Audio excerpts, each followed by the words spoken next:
Welcome to my channel again friends. आज मैं आपके साथ पार्ट 2 सेट की डिस्कस कर रहा हूँ। पार्ट ए में मैंने आपके साथ कुछ क्वेश्चंस वहां पर उनका सॉल्यूशन दे दिया। आज मैं आपके साथ और कुछ क्वेश्चंस का सॉल्यूशन दे रहा हूँ। वहां तक मैंने क्वेश्चन नंबर 18 तक मैंने उनका सॉल्यूशन दिया है। आज मैं क्वेश्चन नंबर 19 से स्टार्ट करने जा रहा हूँ। और ये कौन सी सीरीज है? सेट की सीरीज ए में आपके साथ डिस्कस कर रहा हूँ। सीरीज ए में क्वेश्चन नंबर 19 आया था। हमारे पास 4 मॉलिक्यूल्स थे। क्वेश्चन नंबर 19 में आपको दिए थे 4 मॉलिक्यूल्स। आपको 4 मॉलिक्यूल्स में बोला था कौन सा इसमें कायरल होगा। कायरल कौन जो एसिमेट्रिक चीजें होती हैं वो होती हैं कायरल। जो सिमेट्रिक चीजें होती हैं वो होती हैं अकायरल होती हैं। तो आपको इसमें से देखना था कौन सा सिमेट्रिक है, वो था अकायरल। लेकिन आपको इसमें एसिमेट्रिक चीज ढूंढनी थी, एसिमेट्रिक मॉलिक्यूल ढूंढना था, वो क्या था? आपका कायरल मॉलिक्यूल था। ठीक है ना? अब हमें कैसे पता चलेगा कौन सा मॉलिक्यूल सिमेट्रिक है, कौन सा मॉलिक्यूल एसिमेट्रिक है? इसके लिए रूल है कि वो वाला मॉलिक्यूल जिसमें axis of symmetry, point of symmetry और प्लेन ऑफ सिमेट्री ना हो, वो वाले मॉलिक्यूल्स क्या होते हैं? कायरल होते हैं। और जिन मॉलिक्यूल्स में इन 3 सिमेट्री एलिमेंट्स में कोई भी एलिमेंट मौजूद होता है तो उसको क्या बोलते हैं? उसको बोलते हैं अकायरल मॉलिक्यूल। अब यहां पर देखिए, इसे ऑप्शंस में पहले दिया था हमारा सिस डाइक्लोरोइथेन। यहां पर मैंने बनाया है सिस डाइक्लोरोइथीन, यहां पर बनाया मैंने। अब देखो ये दो क्लोरीन आपस में क्या है? सिस है। अब ये वाला मॉलिक्यूल हमारा क्या है? ये हमारा अकायरल है। क्यों? अगर इसमें प्लेन डालेंगे, बीच में प्लेन ऑफ सिमेट्री में मौजूद होती है, अगर इसमें प्लेन डालेंगे, अब देखो ये वाला पार्ट आइडेंटिकल है दिस पार्ट को, तो हमारा सिस डाइक्लोरोइथेन कायरल हो नहीं सकता, ये अकायरल है। इसके बाद ऑप्शन जी ट्रांस डाइक्लोरोइथेन। ट्रांस डाइक्लोरोइथेन मैंने यहां पर बनाया है। अब देखो इसमें क्लोरीन और क्लोरीन क्या है? आपस में ट्रांस है। अब जब इसमें देखेंगे ये मॉलिक्यूल भी अकायरल है। क्यों? क्योंकि इसमें पॉइंट ऑफ सिमेट्री मौजूद है। अगर यहां से देखेंगे इसमें पॉइंट ऑफ सिमेट्री मौजूद है। यहां से यहां तक जाएंगे हाइड्रोजन मिलता है, यहां से यहां तक जाएंगे हाइड्रोजन मिलता है। इस पॉइंट से यहां जाएंगे कार्बन है, इस पॉइंट से यहां जाएंगे कार्बन, तो इसमें पॉइंट ऑफ सिमेट्री मौजूद है। तो ये वाला भी मॉलिक्यूल हमारा क्या हो सकता है? अकायरल है।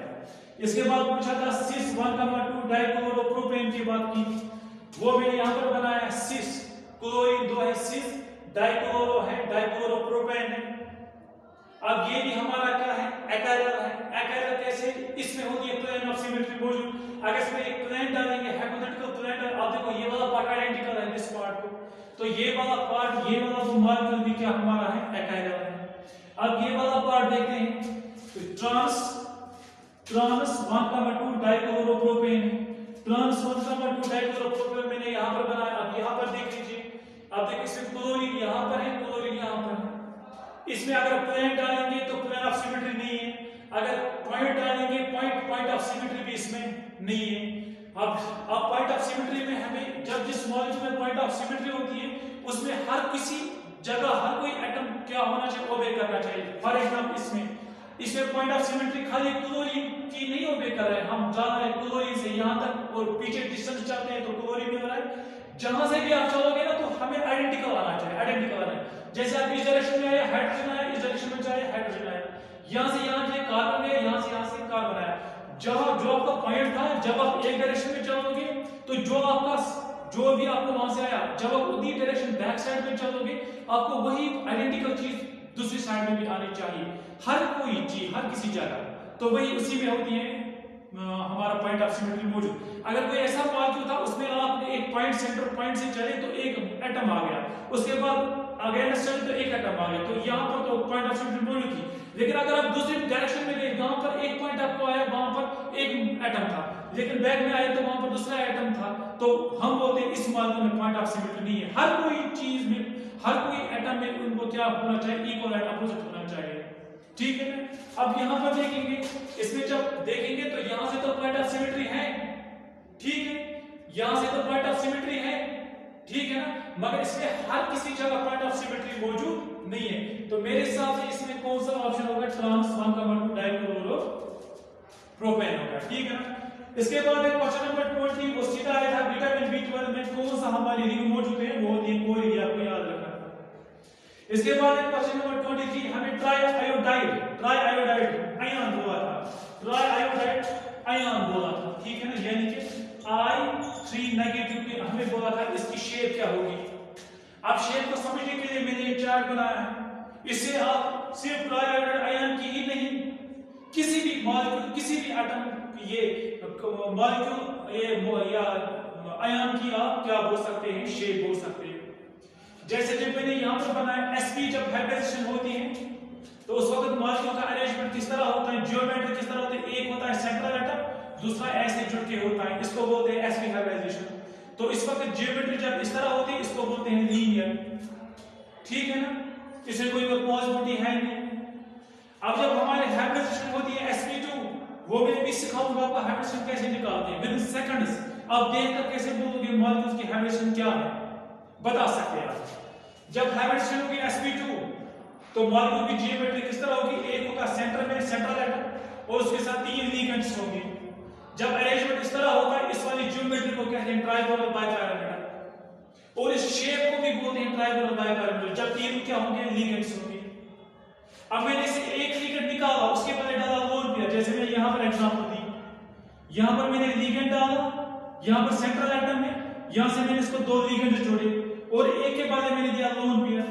अब लोन पेयर हमारी शेप में काउंट नहीं होता है, अब लोन पेयर के बगैर जो शेप बनती है वही होता है। अब लोन पेयर को छुपाएंगे, ये वाला कौन सी शेप बन गई, ये बन गई ना वी शेप, ये बन गई हमारी वी शेप। इसी वी शेप को दूसरा नाम बोलते हैं बैंड शेप। तो इस मॉलिक्यूल की शेप क्या बन जाएगी, बैंड। जैसे एग्जांपल है CH2, इसमें CH2 का स्ट्रक्चर इस तरह होता है, हाइड्रोजन और लोन पेयर यहां से, तो इसका शेप क्या है, ये सिंगलेट कार्बन है, ठीक है ना, तो इसकी शेप क्या बन गई हमारी, बैंड शेप बन गई, ठीक है ना।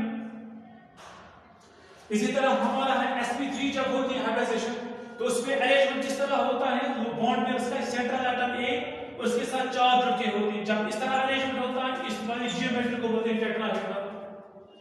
अब मैंने जियोमेट्री में क्या किया, मैंने एक लिगेंड निकाला, ऊपर वाला लिगेंड मैंने निकाला, उसके बाद मैंने डाला लोन पेयर, तो आप देखो शेप ये अब अरेंजमेंट बन गया इस तरह, वही टेट्राहेड्रल अरेंजमेंट ही बन गया। ज्योमेट्री इसकी टेट्राहेड्रल ही है, मगर शेप क्या बन गई, शेप अब टेट्राहेड्रल नहीं रहेगी, शेप क्या रहेगी, अब शेप में लोन पेयर काउंट नहीं किया तो हम इसको छुपाएंगे। अब ये क्या बन गया, ये पिरामिडल शेप बन गई, ऐसे 3 है, ये पिरामिडल शेप, तो इसकी शेप बन गई पिरामिडल। अगर मैंने अब दूसरा लिगेंड भी निकाला, दूसरा लिगेंड भी उसके बदले भी क्या डाला, लोन पेयर डाला, तो वहां पर क्या बन, इस तरह का अरेंजमेंट बन जाएगा। तो शेप क्या बन गई मेरी, वी शेप बन गई, बैंड शेप, ठीक है। जब मैंने हाइब्रिडाइजेशन होती है sp3d, उस वक्त अरेंजमेंट जो मॉलिक्यूल का होता है वो ये होता है, इसको बोलते हैं ट्राइगोनल बाइपैरामीटर। इस वाले जियोमेट्री को क्या बोलते हैं, ट्राइगोनल बाइपैरामीटर बोलते हैं।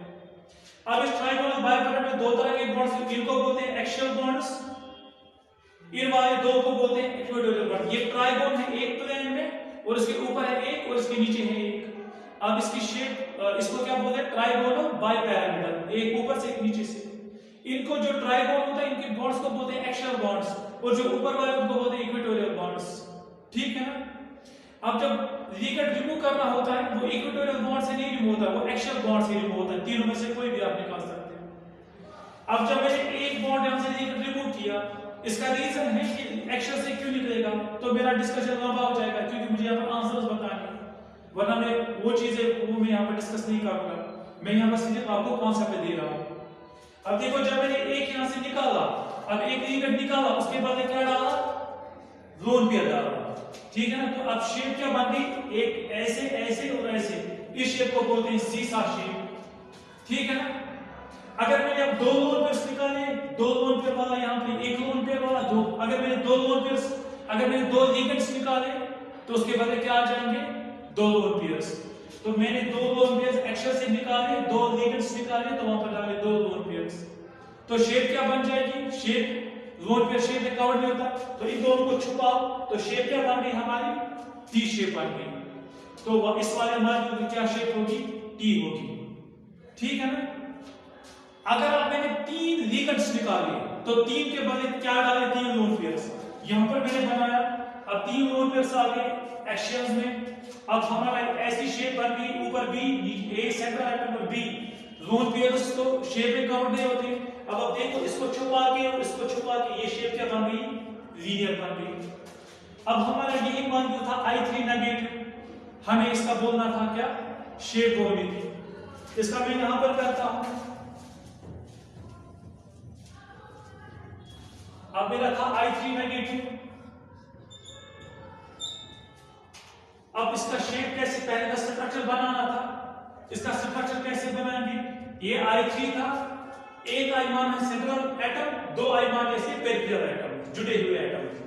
तो एक आयमान है सेंट्रल एटम, दो आयमान इसको जोड़ के, ठीक है। अब ये जो नेगेटिव चार्ज होता है ये किस पे होता है, ये सेंट्रल एटम पे होता है, चाहे नेगेटिव चार्ज हो या पॉजिटिव चार्ज हो, ये मानना होता है सेंट्रल एटम पे। अब ये नेगेटिव चार्ज माना सेंट्रल एटम पे, नेगेटिव चार्ज का मतलब क्या होता है, इसका मतलब ये होता है कि सेंट्रल एटम ने एक इलेक्ट्रॉन गेन किया, एक नेगेटिव का मतलब एक इलेक्ट्रॉन गेन किया है, दो नेगेटिव का मतलब दो इलेक्ट्रॉन गेन किए। अब एक पॉजिटिव का क्या मतलब है, एक इलेक्ट्रॉन लूज किया, दो पॉजिटिव का मतलब दो इलेक्ट्रॉन लूज किए। अब चूंकि यहां पर नेगेटिव है तो इसका मतलब आयोडीन ने एक इलेक्ट्रॉन गेन किया है। अब खुद कितने इसके इलेक्ट्रॉन्स थे आयोडीन के, यहां पर डाल रहा हूं आयोडीन के वैलेंस इलेक्ट्रॉन्स कितने होते हैं, 7 होते हैं, क्योंकि फ्लोरीन फैमिली में था, फ्लोरीन के 7 होएगा, क्लोरीन के होएगा, ब्रोमीन का होएगा, आयोडीन का। अगर आपको एटॉमिक नंबर पता भी नहीं होगा तो आप क्या कर सकते हैं, आप फ्लोरीन का बता सकते हैं, तो उसी वजह से फ्लोरीन का जितना आपको फ्लोरीन के वैलेंस आए, वैलेंस इलेक्ट्रॉन वही आपको क्लोरीन के भी आ सकते हैं, वही आपके ब्रोमीन के भी आ सकते हैं, वही आपके आयोडीन के भी, ठीक है। अब यहां पर ध्यान दे दो, फ्लोरीन के कितने होते हैं, फ्लोरीन के होते हैं 7 वैलेंस इलेक्ट्रॉन, 1 2 3 4 5 6 7, ठीक है ना, वही होगा आयोडीन का। अब एक इलेक्ट्रॉन ने गेन किया, क्योंकि नेगेटिव एक इलेक्ट्रॉन गेन किया तो एक आया यहां से, तो कितने आ गए 1 2 3 4 5 6 7 8 आ गए। अब दो आयोडीन जुड़ के एक आयोडीन बनाएगा एक इलेक्ट्रॉन के साथ बॉन्ड, दूसरा बनाएगा दूसरे इलेक्ट्रॉन के साथ बॉन्ड। अब इसके बाद गिनना होता है, ये बन गया मेरा एक लोन पेयर, ये बन गया मेरा दूसरा लोन पेयर, ये बन गया मेरा तीसरा लोन पेयर, और ये आ गए दो बॉन्ड पेयर्स। इसके बाद सीधा गिनना होता है ऐसे S P P P D D D, ये ऑर्बिटल्स होते हैं। पहले गिनो 1 2 3 4 5 आया ना, गिनो यहां से 1 2 3 4 5, तो इसकी हाइब्रिडाइजेशन क्या थी, sp3d। तो इस मॉलिक्यूल की जो I3 नेगेटिव था हमारा, इसकी हाइब्रिडाइजेशन क्या थी, sp3d, ठीक है ना। जब sp3d होती है तो ज्योमेट्री किस तरह होती है, इस तरह से होती है। क्योंकि हमारे इस ज्योमेट्री में 3 लोन पेयर्स थे, है ना, यहाँ पर 1 2 3 लोन पेयर्स।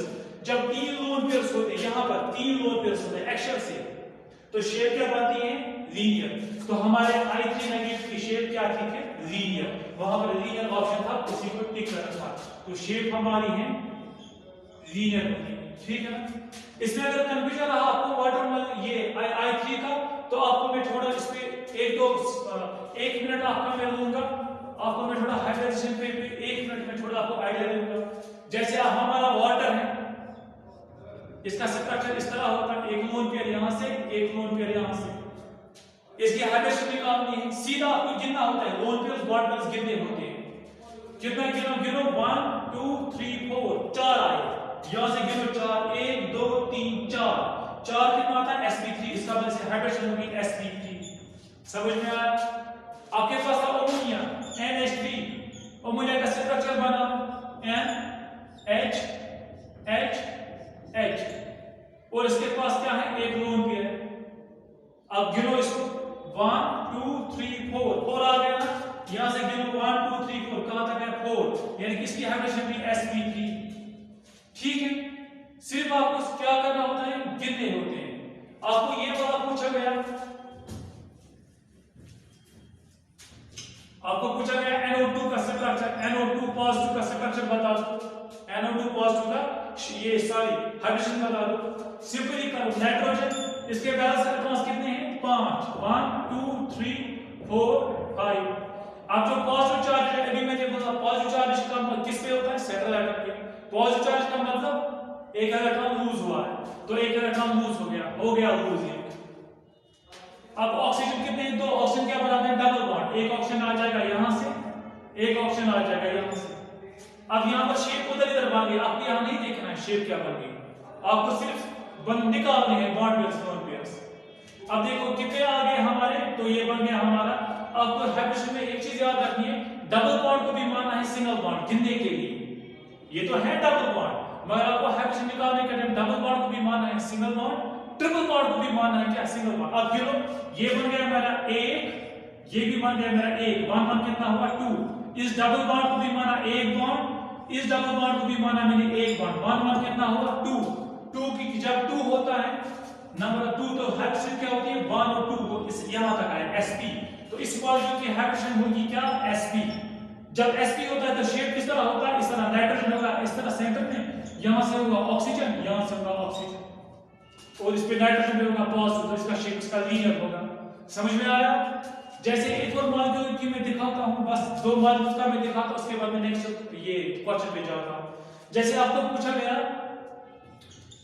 NO3 नेगेटिव, इसकी शेप बता दो, आप क्या करोगे, नाइट्रोजन के वैलेंस इलेक्ट्रॉन कितने हैं 1 2 3 4 5, 1 2 3 4 5। अब नेगेटिव है, एक इलेक्ट्रॉन गेन किया तो हो गए 6, ठीक है। अब ऑक्सीजन 3 है, एक ऑक्सीजन बनाता है 2 बॉन्ड्स, एक ऑक्सीजन आ गया यहां से, एक ऑक्सीजन आ गया यहां से, एक ऑक्सीजन आ गया यहां से, ठीक है। तो अब गिनो, अब गिनना है, डबल बॉन्ड को भी क्या मानना है सिंगल बॉन्ड, हाइड्रोजन निकालने के ये टेक्निक है निकालने का। ये बन गया 1 2 3, तो 3 कहां से आता है 1 2 3, 1 2 3 तो sp2 आया, तो इसकी हाइड्रोजन क्या होगी sp2।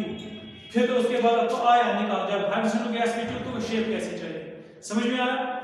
जैसे एक और मॉलिक्यूल मैं आपके लिए दिखाता हूं, क्योंकि अगर ये जो हाइड्रोजन का ये क्वेश्चन है ये खाली सेट में नहीं आता, ये नीट में भी आता है, ये हमारे असाइनमेंट में भी आ जाते हैं, हमेशा पूछे जाते हैं हाइड्रोजन के क्वेश्चंस। अक्सर बच्चे इसको गलत कर देते हैं, लेकिन क्वांटिटेटिव केमिस्ट्री में आपको दूसरा तरीका समझना है, उसमें निकालने का तरीका दूसरा होता है, उसके लिए अलग सीखना है। ये हमारे मॉलिक्यूल्स में लगता है कोऑर्डिनेट मॉलिक्यूल्स के बगैर। अब देखो हमारे पास मॉलिक्यूल है जैसे XeO2 F2, इसका आपको स्ट्रक्चर बनाना है, स्ट्रक्चर के बाद आप बता सकते हैं हाइब्रिडेशन। आप ऐसे करो Xe जनाब के कितने वैसे इलेक्ट्रॉन होते हैं 1 2 3 4 5 6 7 8। अब ऑक्सीजन 2 है, एक ऑक्सीजन बनाएगा डबल बॉन्ड, दूसरा भी बनाएगा डबल बॉन्ड, ठीक है। अब ये 2 फ्लोरीन है, फ्लोरीन बनाता है एक इलेक्ट्रॉन के साथ सिंगल बॉन्ड, दूसरा भी बनाएगा दूसरे का सिंगल बॉन्ड। अब गिनो इसके बाद और बच गया इसके पास एक लोन पेयर यहां पर। अब गिनो सिंपली 1 2 3 4 5 आया, नंबर आया 5 गिनो कहां तक, ये ऐसे S P P P D D D 5 गिनो 1 2 3 4 5, तो यहां तक आया। तो हाइड्रोजन क्या होगी sp3d, तो इसकी हाइड्रोजन होगी sp3d। इसमें कंफ्यूज मत होना सर आपने डबल बॉन्ड को सिंगल बॉन्ड क्यों मार रहे हैं, ये हाइड्रोजन निकालने का एक ट्रिक है, ठीक है। एक मॉलिक्यूल में आपको एक और दिखाता हूं, मैं नेक्स्ट पे जाता हूं। IF7 ऐसा मॉलिक्यूल पूछा गया, आपको इसकी हाइड्रोजन बतानी है, उसके बाद शेप बोलना है। सिंपली आयोडीन के वैसे इलेक्ट्रॉन कितने हैं 7 होते हैं, 1 2 3 4 5 6 7। अब 7 फ्लोरीन है, 7 फ्लोरीन बनाएंगे 7 bonds F F F F F F F। कितने आए 1 2 3 4 5 6 7। अब गिनो यहां से 7 1 2 3 4 5 6 7 यहां तक आया सारा, तो हाइड्रोजन इसकी क्या हो गई S और 3 P P3 D3। समझ में आया? जब हाइड्रोजन होती है ना sp3d3, यहां तो मैंने नहीं दिखा, उसकी शेप होती है पेंटागोनल बाइपैराबोलिक इस तरह से। ये हमारा बीच में मेटल एटम, यहां से लिगेंड, यहां से लिगेंड, यहां से लिगेंड, यहां से लिगेंड, यहां से लिगेंड, एक होगा इसके ऊपर एक होगा इसके नीचे, ऐसा पेंटागोनल होगा एक प्लेन में, एक होगा ऊपर एक होगा नीचे, उसको बोलते हैं पेंटागोनल बाइपैराबोलिक। तो इस तरह से आप शेप निकाल सकते हैं, ठीक है ना। तो यहां तक ये हो गया। अब इसके बाद नेक्स्ट आपका क्वेश्चन नंबर 32। क्वेश्चन नंबर 32 में हमें क्या पूछा गया था, ये 4 हाइड्रोक्साइड दिए हुए थे, calcium hydroxide, barium hydroxide, potassium hydroxide, magnesium hydroxide. हमें इसमें बोला था सबसे बेसिक कौन होता है, सबसे ज्यादा हाईएस्ट बेसिक कौन होता है। आपको पता है कैल्शियम पहले आता है, beryllium, magnesium, calcium, strontium, barium, ठीक है ना, उसके बाद रेडियम। अब देखो बेरिलियम तो इसमें था ही नहीं, बेरियम ऑप्शन नहीं थी। अब इसके साथ जब OH था, इसके साथ भी OH था, इसके साथ भी OH, इसके साथ भी OH, 2 2 2 2। हमें पता है डाउन द ग्रुप साइज क्या होता है, इंक्रीज होता है। Down the group size increase, basicity down the group क्या होती है, इंक्रीज होती है, ठीक है ना। Down the group basicity increase, तो सबसे हाईएस्ट बेसिक कौन होगा, BaOH होगा। क्यों ये बेसिटी इंक्रीज क्यों होती है डाउन द ग्रुप, क्योंकि साइज बढ़ता है कैटायन का। तो कैटायन का साइज जब बढ़ता है तो जो उसका OH नेगेटिव होगा वो न्यूक्लियस से बहुत दूर होगा, उसको आयनाइज करना इजीली होगा क्योंकि उसकी लैटिस एनर्जी कम होगी। उसको बनने के टाइम जो अट्रैक्शन होगी उस पॉजिटिव बड़े के दरमियान और नेगेटिव के दरमियान जो एनर्जी रिलीज हुई होगी वो कम हुई होगी क्योंकि साइज बड़ा है कैटायन का, उसकी अट्रैक्शन ज्यादा नहीं हुई है पॉजिटिव नेगेटिव के दरमियान। तो लैटिस एनर्जी क्या है, उसकी कम है। ऊपर वाले की क्या है, लैटिस एनर्जी ज्यादा है, मैग्नीशियम छोटा है, उसकी अट्रैक्शन और इसकी नेगेटिव की अट्रैक्शन ज्यादा हुई, तो ज्यादा एनर्जी रिलीज हुई है, तो ज्यादा लैटिस एनर्जी बाहर चली गई है। तो इसको तोड़ने के लिए ज्यादा एनर्जी चाहिए, हाइड्रोजन एनर्जी ज्यादा चाहिए। तो ये सबसे लीस्ट बेसिक होगा मैग्नीशियम, और बेरियम हाइड्रोक्साइड सबसे हाईएस्ट बेसिक होगा। ये जल्दी OH को टूटेगा, इसको कम एनर्जी चाहिए तोड़ने के लिए, इसको ज्यादा एनर्जी चाहिए तोड़ने के लिए, क्योंकि इससे ज्यादा एनर्जी रिलीज की है ड्यूरिंग फॉर्मेशन। तो ये सबसे लीस्ट ये होगा, सबसे हाईएस्ट ये होगा। तो इसका आंसर क्या था, मैग्नीशियम हाइड्रोक्साइड, डी में रखा था। हमें वहां पर मोर बेसिक नहीं बोलना था, हमें पूरा लीस्ट बेसिक बोलना था। तो इसका करेक्ट ऑप्शन था मैग्नीशियम हाइड्रोक्साइड। ठीक है, समझ में आया। उसके बाद हमें पूछा गया था ये वाला क्वेश्चन, इक्विलिब्रियम में पूछा गया था। आपके पास ये रिएक्शन दी हुई थी और Kb/Kc4 भी गिवन था। आपको बोलना था वहां पर, बोलो टेंपरेचर कितना होगा, कौन सा टेंपरेचर होगा जहां पर Kb/Kc होगा 4 के बराबर। इसको सॉल्व इस तरह होता है, हमें पता है Kb = Kc RT rays power delta n, ये इस फॉर्म से सॉल्व होता है। अब डेल्टा n क्या होता है, डेल्टा n होता है number of moles of products minus number of moles of reactants. अब देखो ये कितने मोल्स हैं प्रोडक्ट का, 1 मोल है, ये भी है 1 मोल, तो यहां से कितना होगा 2 मोल्स, 1 + 1 कितना होगा 2 मोल्स है प्रोडक्ट्स, और रिएक्टेंट कितना है 1 मोल है, तो 2 - 1 करेंगे तो वो 1 ही निकलता है। तो ये n क्या होगा, ये 1 क्या हमारा निकला डेल्टा n, ये जो डेल्टा n ऊपर होता है, ये डेल्टा n क्या होता है, number of moles of products minus number of moles of reactants. Delta n हमारा आया, प्रोडक्ट्स कितने मोल्स हैं 2, रिएक्टेंट्स कितना है 1, तो डेल्टा n कितना हमारा आया 1 के बराबर। तो यहां पर डेल्टा n कितना होगा 1 होगा। तो हमारा Kb = Kc * RT rays power 1 आ जाएगा। अब देखो Kb को भी यहां डिवाइड कर लाता हूं, ये क्या बन जाएगा Kb/Kc = RT, अब रेज़ पावर 1 तो RT। अब Kb/Kc तो क्वेश्चन में गिवन था, Kb/Kc किसके बराबर है 4 के बराबर, तो इसके बदले में कौन सा वैल्यू डालता हूं 4 डालता हूं, तो ये बन गया 4 = RT। ठीक है, अब RT यहां पर मल्टीप्लिकेशन में जब यहां आएंगे डिवाइड में बन जाएगा, तो T किसके बराबर बन गया ऐसे, तो R ये बन गया 4/R = T। ठीक है, अब 4 / R गैस कांस्टेंट होता है, गैस कांस्टेंट का वैल्यू कितना होता है 3 वैल्यूज होते हैं इसके, और जो यहां पर वैल्यू लगता है उसका वैल्यू कितना है 0.0821। ठीक है ना, टेंपरेचर। अब इसको इसके साथ डिवाइड करेंगे वो आता है 0.0821। ठीक है ना, अब टेंपरेचर कितने, यहां पर टेंपरेचर आता है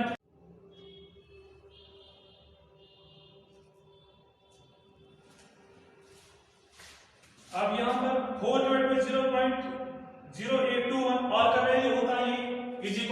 जब 4 को इसका से डिवाइड करते हैं ये निकलता है 48.72 टेंपरेचर। तो हमारा टेंपरेचर कितना निकल के आया 48.72 केल्विन। ठीक है, तो इस तरह हमारा उसका ऑप्शन वहां पर देखना था 48.72 किसका है, वही इसका करेक्ट आंसर था। तो ये हो गया हमारा ये वाला क्वेश्चन। अब इसके बाद ये क्वेश्चन आया था, इस आइसोलोबल एनालॉजी में क्वेश्चन आया था, हमें इसमें बोलना था कौन किसका आइसोलोबल होता है, कौन किसका आइसोलोबल होता है। आपको याद रखना है जब 6 इलेक्ट्रॉन सिस्टम जो होता है वो आइसोलेबल होता है 16 इलेक्ट्रॉन सिस्टम को। क्यों? क्योंकि जो 6 इलेक्ट्रॉन सिस्टम होगा वो शॉर्ट होता है 2 इलेक्ट्रॉन्स को ऑक्टेट कंप्लीट करने के लिए, उसको 2 चाहिए ऑक्टेट कंप्लीट करने के लिए, और 16 को भी 2 चाहिए कितने, अपनी ऑक्टेट कंप्लीट करने के लिए, 18 बनाने के लिए। तो 6 इलेक्ट्रॉन सिस्टम आइसोलेबल होता है किसको, 16 इलेक्ट्रॉन सिस्टम को। इसी तरह 7 इलेक्ट्रॉन सिस्टम क्या होता है, आइसोलेबल होता है 17 इलेक्ट्रॉन सिस्टम को। क्यों? क्योंकि 7 इलेक्ट्रॉन सिस्टम शॉर्ट होता है हमारा एक इलेक्ट्रॉन का, वो ऑक्टेट कंप्लीट करेगा, और 17 इलेक्ट्रॉन सिस्टम भी होता है शॉर्ट एक इलेक्ट्रॉन का, वो भी अपनी ऑक्टेट 18 इलेक्ट्रॉन पूरा करेगा। तो 7 होता है equivalent to the 17 electron system को। अब देखो हमारा 8 इलेक्ट्रॉन सिस्टम होता है इक्विवेलेंट टू 18 इलेक्ट्रॉन सिस्टम को। क्यों? इसकी भी ऑक्टेट कंप्लीट, इसकी भी ऑक्टेट कंप्लीट, इसके भी 12 शब्द आ, इसके भी 18 आ गए बराबर। इसी तरह हमारा 9 इलेक्ट्रॉन सिस्टम इक्विवेलेंट होता है 19 इलेक्ट्रॉन सिस्टम को। अब 9 क्या करता है, वो अपना एक इलेक्ट्रॉन लूज करता है, बनाता है एटम पॉजिटिव। इसी तरह 19 इलेक्ट्रॉन सिस्टम भी अपना एक इलेक्ट्रॉन लूज करता है और बनाता है कॉम्प्लेक्स पॉजिटिव, जो कॉम्प्लेक्स होगा उसमें पॉजिटिव चार्ज होगा। तो 9 इलेक्ट्रॉन सिस्टम इक्विवेलेंट होता है 19। इसी तरह 10 इक्विवेलेंट होता है, 10 इक्विवेलेंट होता है हमारा 20 को। इसी तरह so on and so forth, इसी तरह चलता रहेगा। अब हमें इसी तरह आइसोलेबल्स ढूंढने होते हैं। अब ये क्वेश्चन आया था BH3 इक्विवेलेंट है क्या Cr पेंटाकार्बोनिल को। अब इसका इलेक्ट्रॉन काउंट करो, हम इसका इलेक्ट्रॉन काउंट, बोरॉन के वैलेंस शेल में कितने होते हैं, 3 इलेक्ट्रॉन, और हाइड्रोजन के कितने होते हैं वैलेंस शेल में 3 हाइड्रोजन के 3, एक का 1 3 का 3, तो इसका कितना बन गया 6 इलेक्ट्रॉन्स, इसके आपके हैं 6 इलेक्ट्रॉन्स। अब इसका देखो क्रोमियम क्या हमारा D6 सिस्टम है, और कार्बोनिल में कितने हमारे इलेक्ट्रॉन्स हैं, एक कार्बोनिल में 2 इलेक्ट्रॉन डोनर, तो 5 हो गए 10, तो 6 और 10 कितने हुए 16, तो ये 6 है 16 को इक्वल। तो ये है आइसोलेबल किसका, इस वाले क्रोमियम कार्बोनिल का। तो इसका करेक्ट ऑप्शन यही था। क्या बात ही नहीं, 24 में चेक करते हैं क्या ये आइसोलेबल है।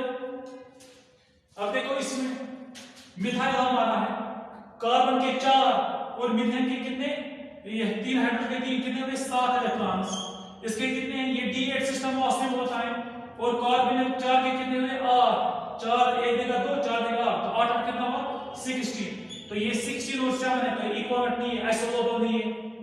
अब ये भी 7 है, यहाँ पर CH3, और ये कितना, ये निकल होता है D10 सिस्टम, और ये होते हैं कार्बोनिल 3, तो ये 6 देंगे, तो के कितना हुआ 6 और 10 कितने हुए 16 हुए, तो ये भी आइसोलेबल नहीं है। अब यहाँ पर CH2 हमें कार्बन में 4 और 2 हाइड्रोजन के 2 कितने हुए 4 और 2 कितने हुए 6 हुए।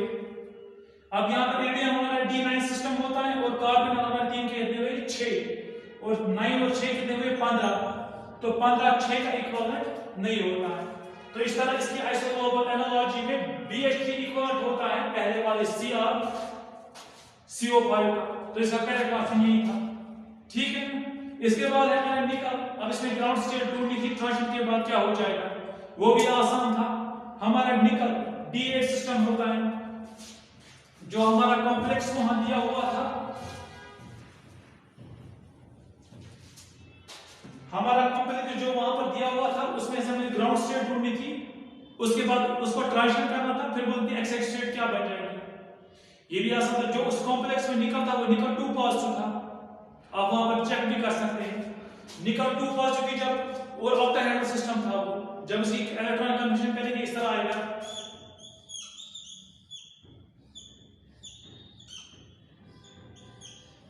ये हमारा D2G सिस्टम और ये हमारा EG सिस्टम।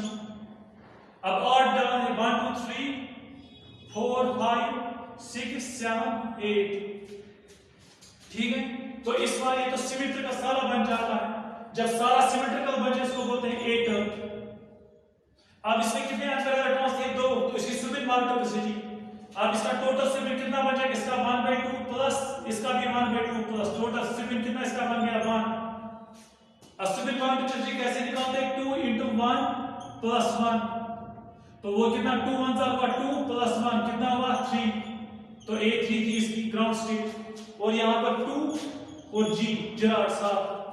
अब हमारे जो ऑप्शन थे ना वहां पर खाली यही एक ऑप्शन था जिसमें A3 2G था, तो वहां पर आपको कुछ करना भी नहीं था, सिर्फ ये एक ऑप्शन वहां पर दूसरा था, उसमें गिवन था, उसने मांगा था ऐसा A2G4 था। तो आप सिर्फ इस मदद, अगर आपको ग्राउंड सेट आ गई ना उस वक्त बनानी, तो आप उस की मदद से ये उसका ऑप्शन करेक्ट था। आप देखो शायद बी ऑप्शन में सिर्फ यही एक ग्राउंड स्टेट थी, फिर ट्रांजिशन के बाद ट्रिपलेट बन जाता है, लेकिन इसकी मदद से आप कर सकते थे। तो इसके आगे ये तो हमारा था क्वेश्चन नंबर 44 तक।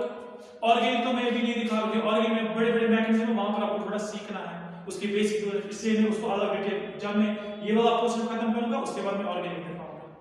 होप आपको ये मेरा वीडियो अच्छा लगा हो। अगर आपको मेरा वीडियो अच्छा लगा हो तो प्लीज लाइक कीजिए, सब्सक्राइब कीजिए। Thank you very much.